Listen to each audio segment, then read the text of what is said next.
Shalom, selamat pagi jemaat sekalian, selamat hari Minggu. Kita sungguh bersyukur Tuhan masih memberikan kita waktu, memberikan kita kesehatan sehingga kita bisa bersama-sama kembali beribadah pada Tuhan di hari Minggu ini. Mari jemaat sekalian, saya undang kita semua bangkit berdiri. Kita akan mempersiapkan diri kita untuk beribadah pada hari ini. Mari kita masuk ke dalam saat teduh.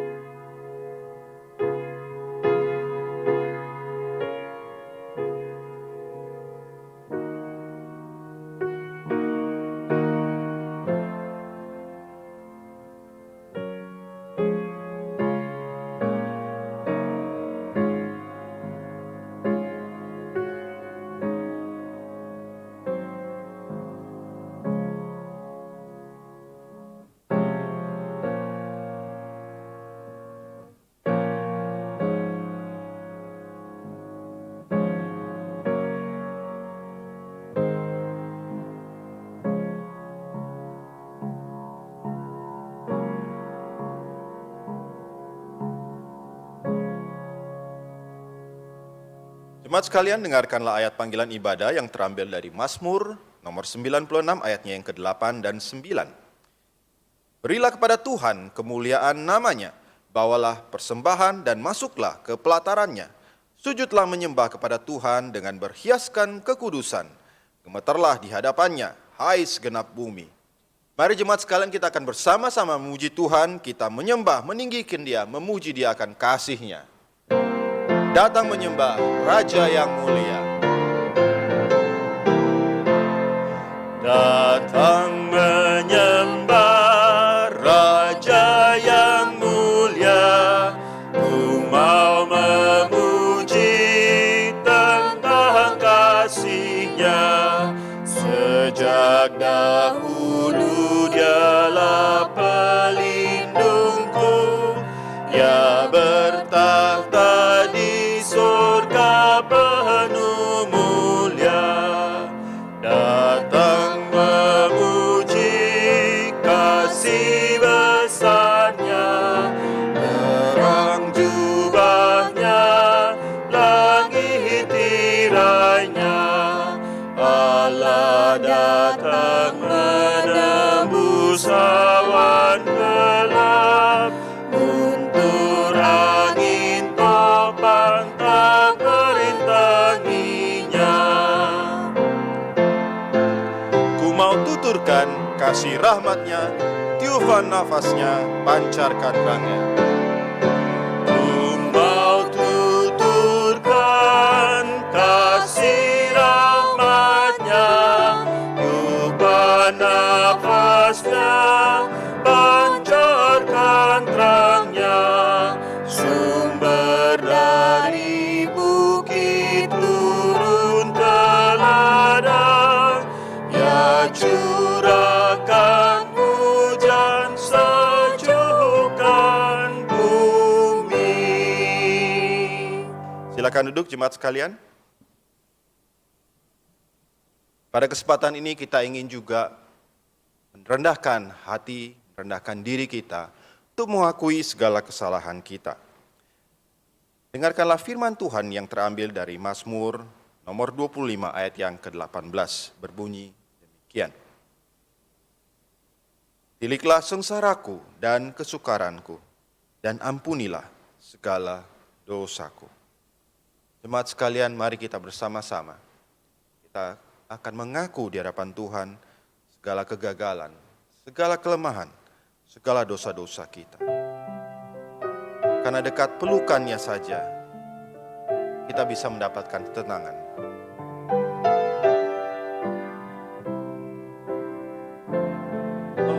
Ada sebuah tempat tenang dekat pelukannya, tempat dosa tak menjangkau, dekat pelukannya. Yesus yang penuh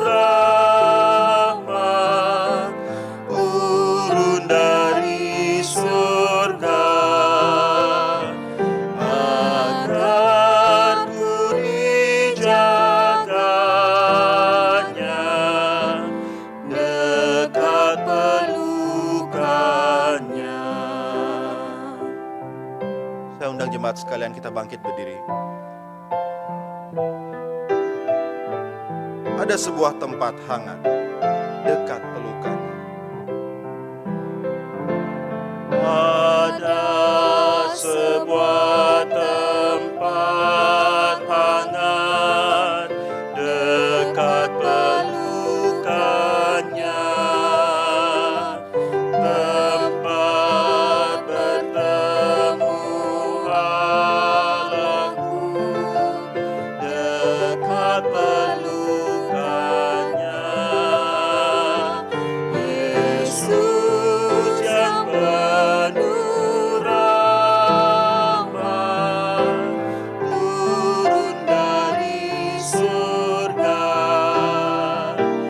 agar ku dijaganya dekat pelukannya.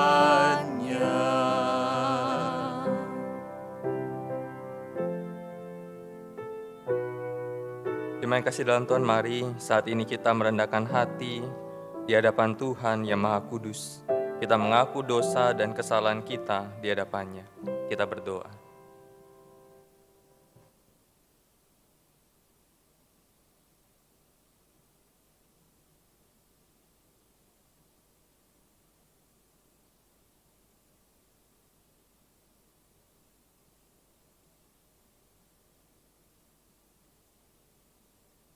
Bapa, bisa jadi di antara kami ketika menjalani hari-hari kami begitu dikhawatirkan dengan kondisi yang ada di sekitar kami. Sehingga ketika kekhawatiran itu mengikuti kami dan menguasai kami, seringkali kami tidak datang mencari Tuhan, tetapi kami mencari hal-hal yang kami anggap bisa menolong kami, sehingga bukan membuat kami semakin berkenan kepada Tuhan, tetapi membuat kami semakin jauh daripada Tuhan, dan membuat kami berdosa di hadapan Tuhan. Bapa, saat ini kami datang mengakui setiap dosa kami di hadapan-Mu, memohon pengampunan daripada Allah yang telah menyelamatkan kami karena kematian Kristus di kayu salib. Bapa, biarlah di dalam anugerah keselamatan Kristus, kami percaya pengampunan dosa itu pun boleh Tuhan berikan bagi kami secara utuh, secara lengkap, karena keselamatan daripada Kristus. Dan biarlah hidup kami senantiasa memiliki hidup yang dengar-dengaran akan Tuhan, senantiasa memiliki hidup yang menyukakan akan hati Tuhan. Bapa, terima kasih untuk pengampunan dosa yang boleh Tuhan berikan bagi kami saat ini. Di dalam nama Tuhan Yesus kami berdoa dan bersyukur. Amin. Jemaat dipersilakan duduk kembali. Dengarkanlah janji pengampunan dosa yang terambil dari 1 Petrus 2 ayat yang ke-24. Demikianlah firman Tuhan, Ia sendiri telah memikul dosa kita di dalam tubuhnya di kayu salib, supaya kita yang telah mati terhadap dosa, hidup untuk kebenaran. Oleh bilur-bilurnya kamu telah sembuh. Mari jemaat sekalian, kita ingin mensyukuri akan pengampunan yang Tuhan sudah berikan kepada kita. KPPK nomor 83, di atas salib di Kalvari, kita akan nyanyikan ayatnya yang pertama dan kedua.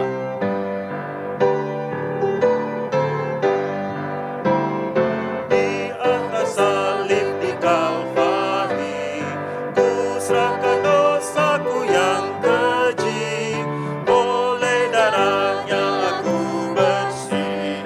Puji namanya, puji namanya, puji namanya.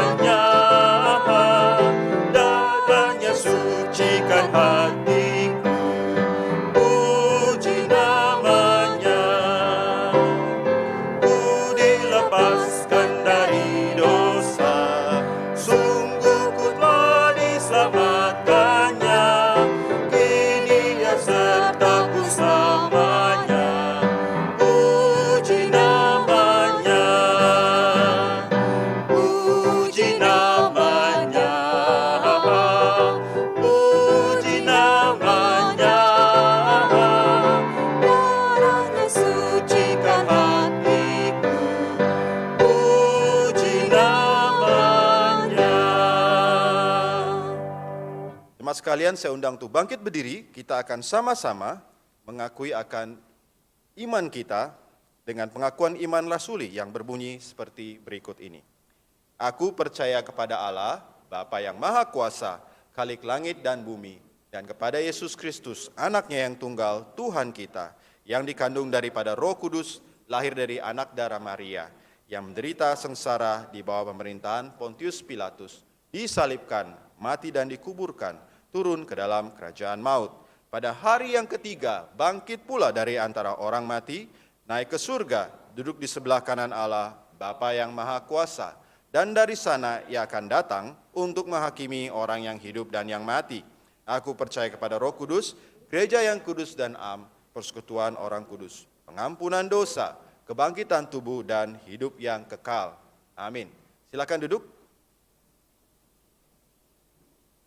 Kita akan mendengarkan firman Tuhan yang akan dibawakan oleh Pendeta Arifin. Mari kita siapkan hati kita siapkan pikiran kita. Bapa, ku persembahkan tubuhku sebagai persembahan yang hidup, yang kudus, berkenan kepadamu.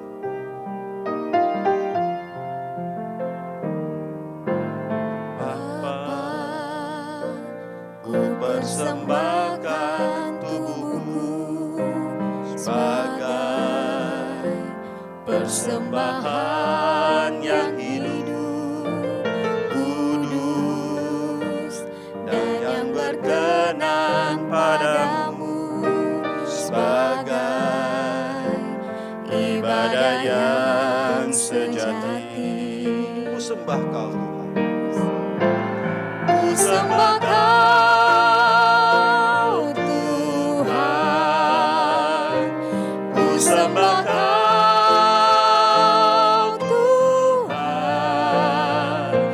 ku serahkan hidupku kepadamu untuk kemuliaan namamu. Ku sembah Kau Tuhan. Ku sembah Kau Tuhan, ku sembah Kau Tuhan, ku serahkan hidupku kepadamu untuk kemuliaan namamu. Mari kita tunduk kepala, kita berdoa, kita minta pimpinan Tuhan. Bapa di surga, kami bersyukur kepadamu. Kalau pada hari ini kami boleh datang kepadamu ya Tuhan. Kami merindukan Tuhan, Engkau bertata di hati kami, menuntun dalam ibadah, secara khusus pada saat kami mendengarkan firman Tuhan. Berikan kami pencerahan, pemahaman akan setiap kebenaran firman Tuhan, sehingga kami mengerti dan kami boleh lakukan dalam kehidupan kami. Tolong hamba-Mu Tuhan di tengah terbatasannya, Tuhan memberikan pertolongan, memberikan urapan, sehingga setiap firman Tuhan yang kami dengar, kami boleh lakukan dalam kehidupan kami. Di dalam nama Tuhan Yesus kami berdoa. Amin. Saudara sekalian, saya mengajak kita membuka dua bagian firman Tuhan sebagai dasar renungan kita pagi hari ini. Bagian pertama adalah Kolose, maksud saya kitab Hosea pasal yang ke-6, ayat 3 dan ayat yang ke-6. Kitab Hosea pasal 6, ayat 3 dan ayat yang ke-6. Ayat 3 berkata demikian, marilah kita mengenal dan berusaha sungguh-sungguh mengenal Tuhan. Ia pasti muncul seperti fajar. Ia akan datang kepada kita seperti hujan pada akhir musim yang mengairi bumi. Ayat 6, sebab aku menyukai kasih setia dan bukan korban sembelihan, dan menyukai pengenalan akan Allah lebih daripada korban-korban bakaran. Satu ayat lagi yang tidak asing adalah di Roma pasal 12 ayat 1 dan ayat yang kedua. Berkata demikian, karena itu saudara-saudara, demi kemurahan Allah, aku menasihatkan kamu supaya kamu mempersembahkan tubuhmu sebagai persembahan yang hidup, yang kudus dan yang berkenan kepada Allah. Itu adalah ibadahmu yang sejati. Janganlah kamu menjadi serupa dengan dunia ini, tetapi berubahlah oleh pembaharuan budimu, sehingga kamu dapat membedakan manakah kehendak Allah, apa yang baik dan yang berkenan kepada Allah dan yang sempurna. Saudara yang kasih dalam Tuhan Yesus, selama pandemi COVID-19, secara drastis gereja berubah dari ibadah konvensional kemudian menjadi ibadah online. Saudara, perubahan ini tidak serta-merta membawa kegembiraan bagi banyak pemimpin gereja, karena mereka sadar bahwa perubahan ini akan menjadi sebuah ujian bagi semua orang Kristen dalam kehidupan kerohaniannya.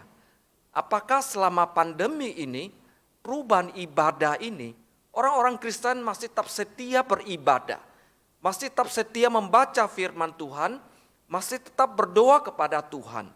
Ini akan menjadi sebuah ujian. Dalam relasi dengan sesama, kita sudah melihat bahwa sudah ada batas-batas sosial, saudara. Memang kita harus menjaga supaya jangan kita kena COVID-19. Ada jaraknya. Tetapi apakah ini akan terus menghalangi relasi kita dengan sesama kita dalam menjalankan ibadah yang benar dan lain sebagainya? Karena selama pandemi COVID-19, orang-orang melakukan ibadah secara online, ditemukan ada banyak orang Kristen tidak lagi sungguh-sungguh seperti pada waktu beribadah di gedung gereja. Mereka mengalami begitu banyak kendala di dalam ibadah. Mereka mengalami banyak godaan juga di dalam menjalankan ibadah. Ada yang berpindah-pindah channel karena begitu banyak godaan. Saudara yang saya kasih dalam Tuhan Yesus, semuanya ini akan membuat ibadah kita tidak akan berjalan sebagaimana yang dikehendaki oleh Tuhan. Saudara, yang pertama, kita akan melihat apa makna sebuah ibadah dalam kehidupan. Kata beribadah sebenarnya lebih dekat dengan mengabdi pada. Kata ini, saudara, tidak hanya berkaitan dengan ritual, upacara keagamaan, melainkan seluruh hidup. Bagaimana seorang mengabdikan seluruh hidupnya kepada Allah. Kalau kita melihat para leluhur dalam perjanjian lama, kita melihat ibadah yang dijalankan tidak hanya secara ritual-ritual agama, tetapi mereka membangun relasi, berhubungan dengan Allah secara pribadi. Jadi mereka bisa dekat dengan Allah secara intim. Itu yang ditekankan, itu yang dibangun oleh para leluhur. Kita lihat leluhur mendengarkan firman Allah, kemudian mereka mentaati firman. Mereka hidup dan mereka berjalan bersama-sama dengan Allah. Jadi pada intinya, ibadah itu adalah unsur pertemuannya, bukan tempat-tempat keramat di mana mereka beribadah. Jadi Allah selalu berinisiatif datang mendekati umatnya. Allah selalu berinisiatif datang kepada hamba-hambanya dan berbicara kepada hamba-hambanya dengan penuh cinta kasih dan keintiman. Kalau kita melihat perjanjian baru, kembali pula muncul ibadah di bait Allah, kemudian juga di sinagoge. Dan kalau kita lihat Tuhan Yesus mengambil bagian dalam keduanya. Tetapi ia selalu menekankan bahwa ibadah bukan menjadi diri sebagai pusat, melainkan Allah menjadi pusat. Bagaimana memuliakan Allah melalui kehidupan seseorang. Saudara, ibadah itu berasal dari bahasa Yunani, latreia, yang diartikan dengan pekerja, upahan, pelayan dan mengabdi. Jadi ibadah adalah sebuah pelayanan yang dipersembahkan kepada Allah. Tidak hanya dalam arti bahwa ibadah di bait Allah, tetapi juga yang dilakukan dengan pelayanan kepada sesama. Sehingga di dalam ibadah kita melihat ada sebuah kesejajaran, ada kesinkronan di dalam hubungan kepada Allah, tetapi juga ada pelayan kepada sesama manusia. Seperti kita lihat pada jemaat mula-mula, ketika mereka menjalani kehidupan kekristenan mereka. Mereka bertekun dalam persekutuan. Mereka bertekun dalam ibadah, memecahkan roti, mengenang penderitaan, pengorbanan Tuhan, mengenang cinta kasih Tuhan. Pada saat mereka beribadah, mereka mengenang cinta kasih Tuhan, mereka juga membangun relasi secara mendalam dengan Tuhan. Jadi mereka benar-benar datang kepada Allah, mereka benar-benar merenungkannya.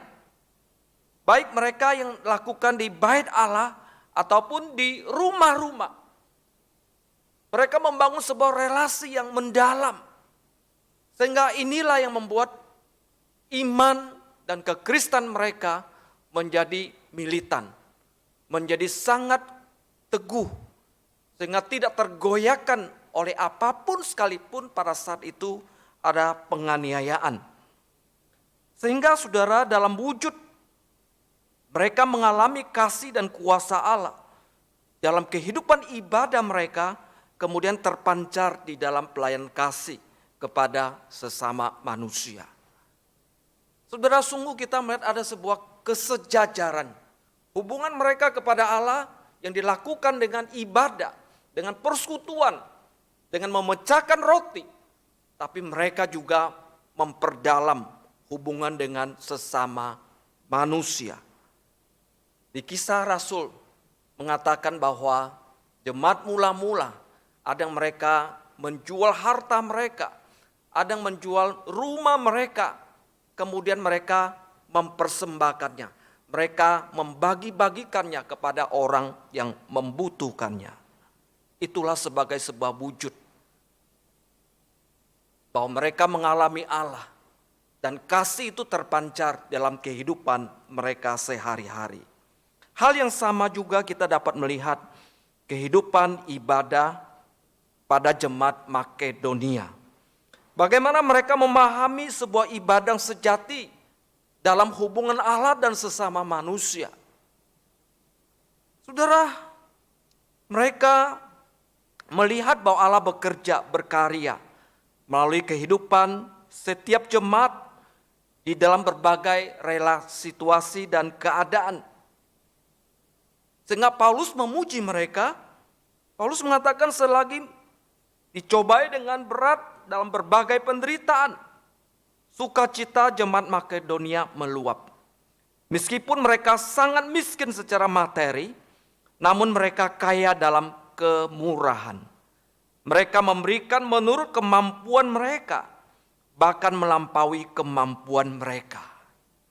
Saudara, kita melihat jemaat Makedonia. Mereka beribadah kepada Allah. Mereka sungguh-sungguh mengalami kasih Tuhan. Sehingga dalam kondisi mereka yang sangat sulit, dikatakan mereka miskin secara materi, tapi mereka kaya dengan kemurahan. Ketika gereja di Yerusalem membutuhkan bantuan, mereka mengumpulkan persembahan. Mereka menyisihkan uang mereka untuk mendukung sesama saudara seiman.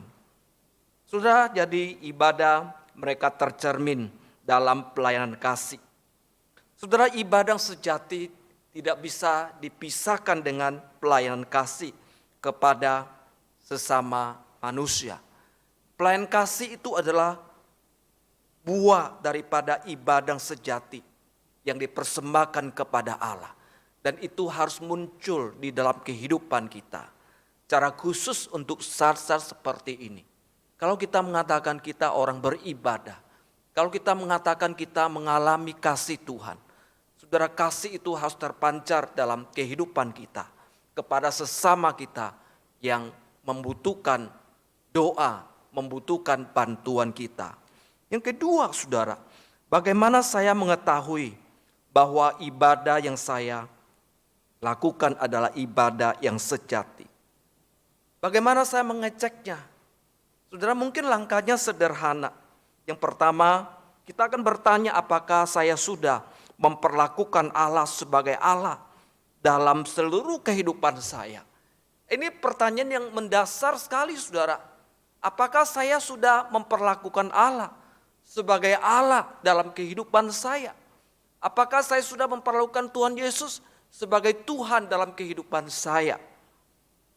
Orang Kristen yang memperlakukan Allah sebagai Allah dalam kehidupannya, saudara, dia tidak akan terus-menerus meminta dan meminta demikian. Biasanya orang Kristen meminta apa, saudara? Orang Kristen biasanya meminta supaya Tuhan memberkatinya. Artinya supaya jadi kaya secara materi. Berdoa apa, saudara? Meminta kepada Tuhan supaya mengalami kesuksesan. Mungkin usaha dan lain sebagainya. Meminta apa, saudara? Meminta kesehatan, kesembuhan dan lain sebagainya. Kalau kita melihat bahwa semua ini adalah sifatnya sementara, tidak kekal, saudara. Kalau terus-menerus meminta, saudara, seolah-olah Tuhan Allah kita akan menjadi jongos kita.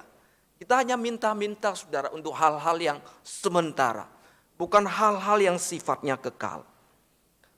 Orang Kristen yang memperlakukan Allah sebagai Allah dalam kehidupannya, dia tidak akan memaksa kehendaknya dan keinginannya agar Allah menurutinya. Bukankah kita senantiasa kita memaksa kepada Tuhan dalam permintaan kita, dalam keinginan kita. Seolah-olah kita memaksa supaya Allah menuruti keinginan kita. Harusnya, saudara, kita harus menyadari, mencari kehendak Allah agar dapat diwujudkan melalui kehidupan kita.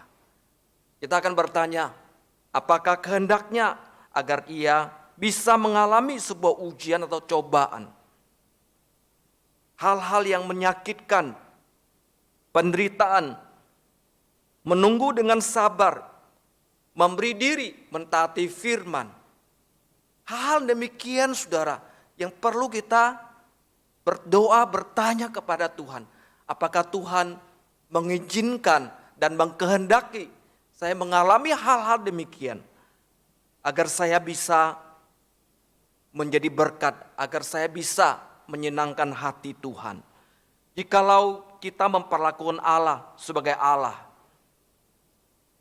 Dia akan selalu memuliakan Allah dalam setiap aspek kehidupannya. Ini yang akan terjadi di tengah-tengah kita. Ketika kita memuliakan Allah, saudara, kita juga akan memperlakukan Allah dengan cara yang benar. Bukan menuruti kehendak kita, tapi menurut kehendaknya. Ada seorang Kristen, saudara, setiap kali bertemu dengan saya, dia selalu meminta supaya saya mendoakan dia, memberkati usahanya. Dari awal saya mengenal dia, kemudian setelah sekian puluh tahun, saudara, ketika bertemu dengan dia, dia selalu meminta, "Musa, tolong doakan saya supaya usaha saya diberkati oleh Tuhan."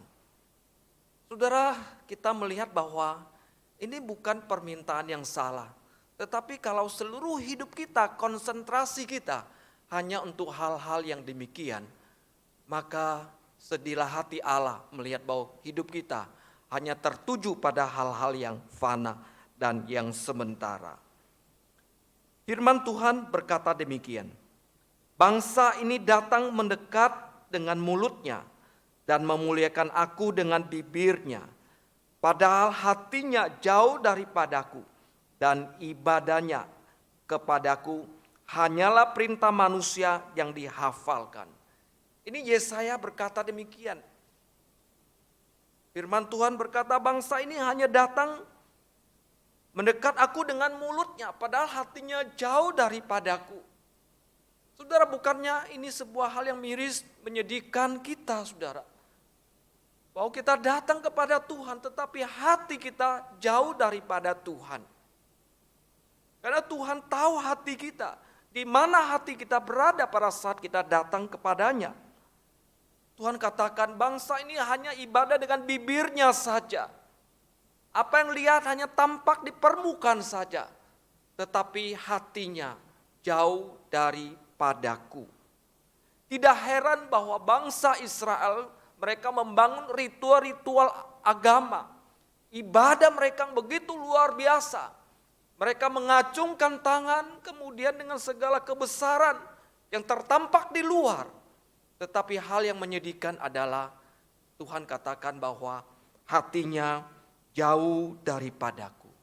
Artinya bahwa ibadah mereka tidak mencapai Tuhan, tidak menyentuh hati Tuhan. Saudara, apakah ketika kita beribadah, kita memuji Allah, apakah hati kita sedang jauh dari Allah? Kita belum sungguh-sungguh menyerahkan seluruh hati kita kepadanya.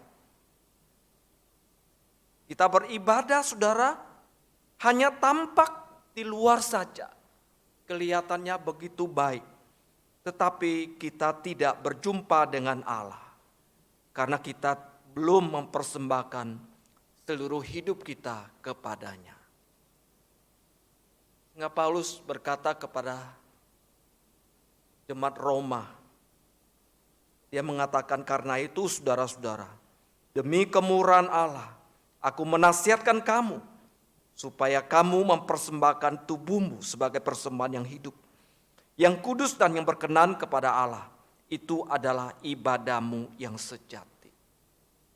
Jadi Paulus mau kita mempersembahkan seluruh hidup kita, hati dan seluruh keberadaan kita kepadanya. Dan Paulus katakan, itulah ibadahmu yang sejati. Saudara, persembahan atau ibadah yang sejati, saudara, bukan sebagian atau sepotong-sepotong, saudara, kita mempersembahkan diri kepada Allah. Tetapi Allah menuntut seluruh kehidupan kita. Seluruh aspek hidup kita ada Tuhan di sana. Ada Tuhan menuntun kehidupan kita. Yang kedua, saudara, apakah saya sudah memperlakukan Allah sebagai pusat dalam seluruh kehidupan saya? Saudara, seorang Kristen yang memperlakukan Allah sebagai pusat dalam seluruh kehidupannya, dia akan punya pandangan demikian. Dia akan punya pandangan bahwa segala sesuatu yang telah dia capai, yang telah dia miliki, itu adalah berasal dari Allah. Ini adalah hal yang sangat mendasar sekali. Segala sesuatu yang saya punya, segala sesuatu yang saya miliki, kepintaran saya, keahlian saya, harta saya, itu adalah bersumber daripada Allah.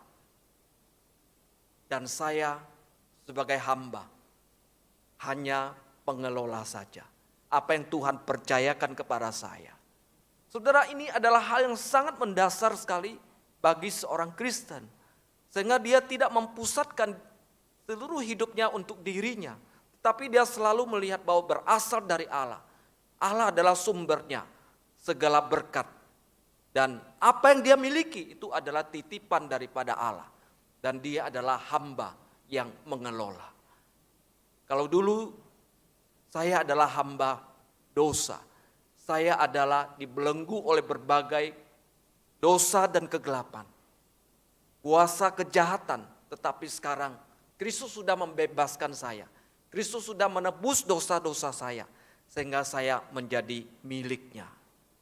Dan sekarang apapun yang Tuhan titipkan, saya akan mengelola dengan bertanggung jawab. Dan menjadikan Allah sebagai pusat. Dan Kristus adalah model, teladan, dan pusat kehidupan saya. Dalam kasih karunia, dalam iman, dalam perbuatan, dan dalam segala yang kita lakukan. Karena itu Paulus katakan, janganlah kamu menjadi serupa dengan dunia ini. Tetapi berubahlah oleh pembaharuan budimu, sehingga kamu dapat membedakan manakah kehendak Allah, apa yang baik, yang berkenan kepada Allah dan yang sempurna. Saudara kasih dalam Tuhan, ketika Allah menjadi pusat dalam kehidupan kita, maka kita akan menjadikan segala sesuatu bahwa Dialah yang menuntun, yang menyertai kita dalam segala yang kita lakukan. Dan segala yang kita lakukan, kalau Allah menjadi pusat, maka kita akan selalu mengingat dan kita akan memuliakan Dia. Billy Graham, seorang pengkhotbah besar, dia mengatakan demikian. Umat manusia selalu diliputi kekhawatiran dan tekanan kehidupan modern telah memperparah masalah ini. Banyak orang, banyak dari kita dipenuhi ribuan kecemasan. Pengkhotbah besar mengatakan, bawalah semua kecemasan itu kepada Yesus dengan iman. Billy Graham mengatakan bahwa dia dari hari demi hari belajar untuk menjaga agar seluruh pikirannya terpusat kepada Kristus. Seluruh hidupnya terpusat kepada Kristus. Sehingga kekhawatiran, kecemasan, dan keprihatinan akan dunia ini berlalu. Kemudian damai yang sempurna dari Allah akan tinggal di dalam hati kita.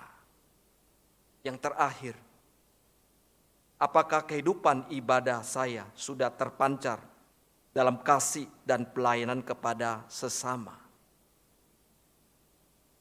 Saudara, dua hal ini harus sinkron. Ketika kita beribadah kepada Allah, kemudian harus tercermin, harus terpancar dalam pelayanan kasih kepada sesama manusia. Dan inilah akan menjadi sebuah ibadah. Ibadah yang sempurna, ibadah yang sejati, yang berkenan kepada Allah. Kita tidak hanya mencari Dia, tetapi tidak mengerti, tidak peduli tentang sesama manusia. Kiranya Tuhan menolong kita beribadah. Setiap kali kita datang kepada Tuhan, entah pada hari Minggu kita beribadah, entah pada saat kita bersatu teduh, kita membaca firman Tuhan, bahwa ibadah kita adalah ibadah yang kita mencari Tuhan, dan biarlah Tuhan juga yang menuntun kita dalam kehidupan, sehingga ibadah dan pelayanan kita menjadi sejajar, menjadi sinkron. Tuhan memberkati kita. Kita berdoa. Tuhan, biarlah kebenaran firman Tuhan menuntun setiap kami, agar kehidupan kami dalam ibadah, kami tidak menyimpang.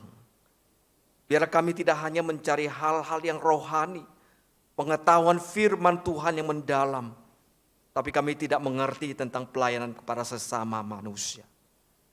Biarlah kebenaran firman Tuhan hari ini menuntun kami kembali kepada jalan yang harus kami lakukan. Bahwa ketika kami beribadah kepada Allah, bahwa ketika kami mencari Tuhan, dan ketika kami sudah menemukannya, itu akan terpancar di dalam kehidupan kami. Itu akan diwujudkan, dinyatakan dalam kehidupan kami sehari-hari. Sehingga kami menjadi berkat bagi sesama. Tuhan, Kau tolong setiap kami yang menjalani kehidupan yang berat ini, supaya kami tidak menjadikan diri sebagai pusat, dan kami boleh melihat kasih Allah melalui pengorbanan Kristus, dan ketika kami mengalaminya, dan itu boleh terpancar dalam kehidupan kami sehari-hari, sehingga kami ketika berada di tengah dunia, kami boleh menjadi berkat. Di dalam nama Tuhan Yesus kami berdoa. Amin. Sungguh firman Tuhan yang menguatkan dan kembali mengingatkan kita akan makna dari ibadah yang sejati. Kita akan berikan persembahan, dan persembahan minggu ini dapat dilakukan dengan cara scan barcode melalui OVO, GoPay, Dana, ShopeePay, atau secara transfer langsung ke rekening BCA nomor 001-305-2422 atas nama Gereja Kristus Yesus, Atau Bapak Ibu dapat juga memasukkannya ke dalam amplop putih dan dibawa ke gereja pada saat kita sudah beribadah bersama kembali. Mari Bapak Ibu sekalian, kita akan persiapkan diri kita memberikan persembahan. Kita akan bawakan persembahan kita dengan sebuah lagu, Persembahanku.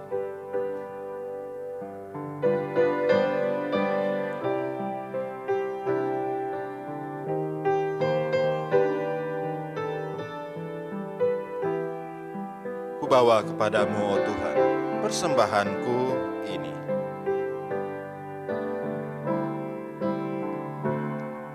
Kubawa kepadamu, oh Tuhan, persembahanku ini. Ku ingin Engkau menerima korban syukurku melalui pujian. Takkan pernah ku bawa selain yang terbaik, yang harum dan sejati di hadapan tahta-Mu.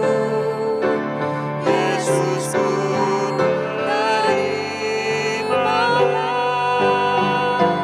korban syukurku ini, yang mengalir di hatiku sebagai penyembahanku.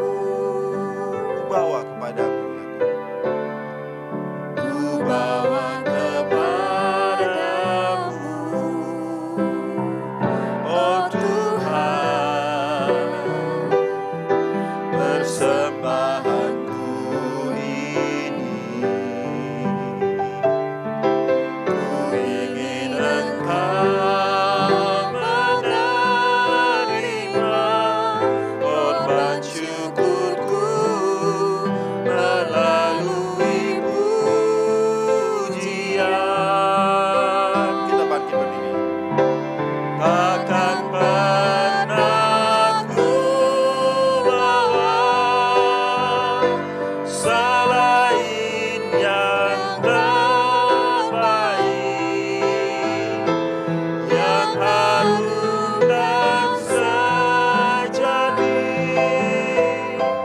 di hadapan tahta-Mu. Yesus, ku terimalah korban syukurku ini, yang mengalir di hatiku sebagai penyembahanku. Mari kita berdoa. Bapa di dalam surga, kami adalah ciptaan tangan-Mu ya Tuhan. Sudah sepatutnya hidup kami tertuju hanya kepadamu saja Tuhan. Namun dunia yang penuh kesulitan ini, yang penuh tantangan, apalagi di tengah pandemi yang tidak jelas kapan akhirnya, membuat kami justru terfokus pada kesulitan dunia ini, bukan kepadamu ya Tuhan. Ampunilah kami. Tolonglah kami untuk terus menomorsatukan Engkau dalam kehidupan kami. Engkau menjadi fokus dari segala aspek kehidupan kami ya Tuhan. Karena itulah ibadah yang sejati, yang sesungguhnya. Saat ini kami ingin memberikan persembahan kami kepadamu.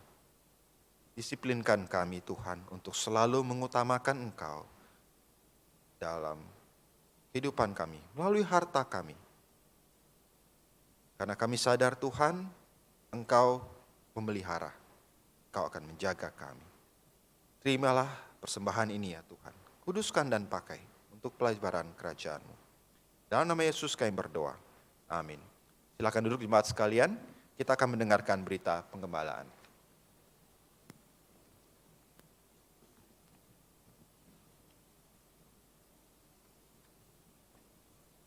Shalom, jemaat yang kasih dalam Tuhan, kita bersyukur hari ini kita boleh bersama-sama kembali beribadah kepada Tuhan.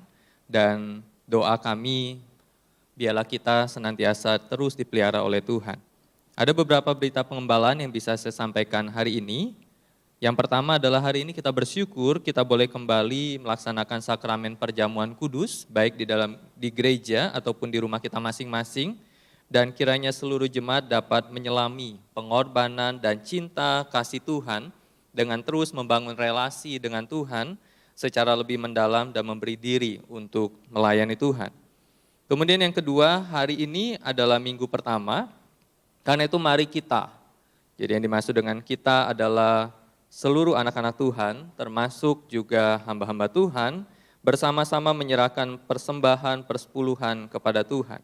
Sebagaimana firman Tuhan dalam Maleakhi pasal yang ketiga ayat yang ke-10, berkata, bawalah seluruh persembahan persepuluhan itu ke dalam rumah perbendaraan, supaya ada persediaan makanan di rumahku dan ujilah aku. Firman Tuhan semesta alam, apakah aku tidak membukakan bagimu tingkap-tingkap langit dan mencurahkan berkat kepadamu sampai berkelimpahan. Kemudian yang ketiga, berkaitan dengan pengisian persembahan iman untuk misi 2021 secara virtual atau manual, maka menurut data yang sudah masuk, baru ada 11 orang yang mengisi persembahan iman untuk misi. Karena itu harap setiap jemaat Tuhan bisa mengambil bagian di dalam pelayanan misi, dan kalau mau bertanya tentang pelayanan misi 2021 silakan hubungi tim misi. Tuhan Yesus memberkati kita. Dan kemudian setiap Rabu jam 7:30 malam akan ada kebaktian doa secara online dan mengundang Bapak Ibu untuk bisa bergabung bersama-sama di dalam doa di tempat kita masing-masing. Demikian berita pengembalaan hari ini. Tuhan memberkati.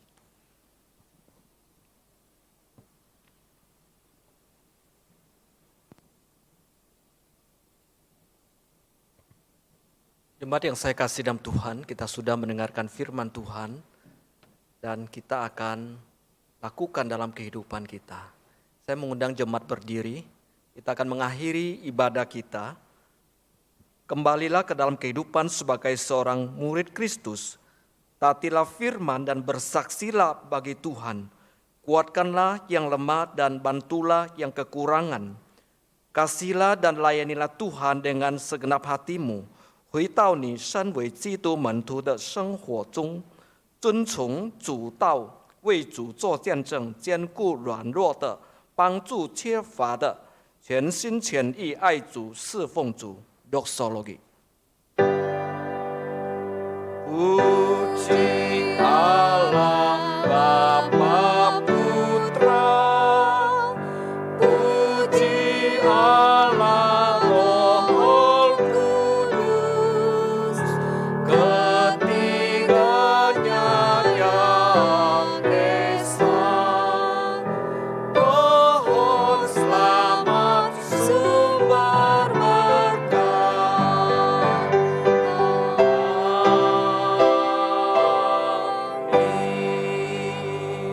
Jemaat yang saya kasih dalam Tuhan, arahkan hatimu dan terimalah berkat Tuhan.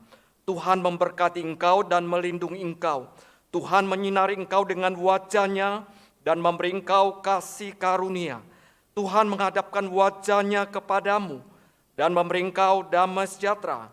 Mulai saat ini bahkan sampai selama-lamanya. 愿耶和华赐福给你，保护你。愿耶和华向你愿耶和华使他的脸光照你，施恩给你。愿耶和华向你扬脸，赐你平安，从今时直到永永远远。阿门。阿门。阿门。 阿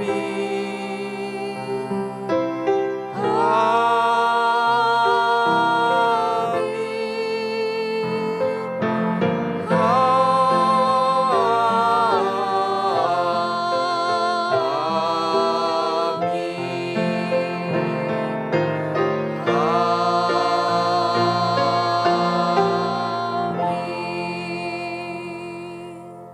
akan duduk saat teduh kebaktian kita sampai di sini. Selamat hari Minggu, Tuhan Yesus memberkati. Amin.